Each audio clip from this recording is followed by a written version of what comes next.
Good afternoon. I hope I caught you at a good time. Do you have a moment for me to give you some Bible this afternoon? The title of today's message is Beware of Going with the Crowd.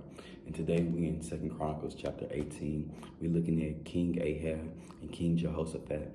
And I'm going to just read you a couple of verses. I'm going to skip around. We're going to start off in verse 9. And then I'm going to go to verse 18 and then probably finish with verse 22. And it says, the king of Israel and Jehoshaphat, king of Judah, clothed in their robes, sat each on his throne, and they sat at the threshing floor at the entrance of the gate of Samaria. And all the prophets prophesied before them. Now Zedekiah the son of Chenaanah made horns of iron, and he said, thus says the Lord, with these you shall gore the Syrians until they are destroyed. And all the prophets prophesied, saying, go up to Ramoth Gilead and prosper, for the Lord will deliver it into the king's hand.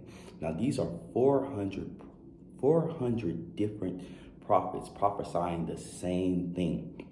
And then you have one who was sent by the Lord, Micah, and this is what he says in verse 18. Then Micah said, therefore hear the word of the Lord. I saw the Lord sitting on his throne, and all the hosts of heaven standing on his right and his left. And the Lord said, who will persuade Ahab, king of Israel, to go up that he may fall at Ramoth Gilead. So one spoke in this manner, and each spoke in the manner.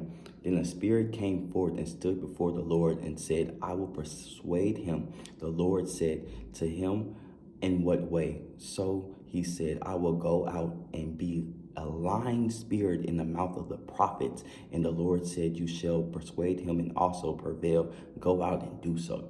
The Lord sent a test.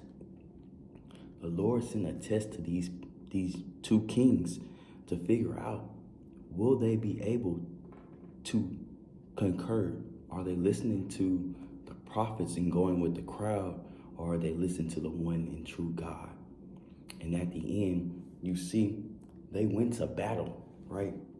So this is verse 31. So when the captains of the chariots saw Jehoshaphat, they said, it is the king of Israel. Therefore they surrounded him and attacked, but Jehoshaphat cried out, and the Lord helped him, and God diverted them from him.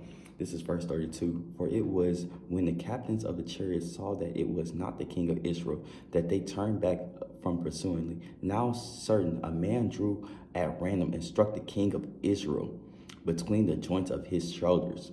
This man died because he went with the crowd.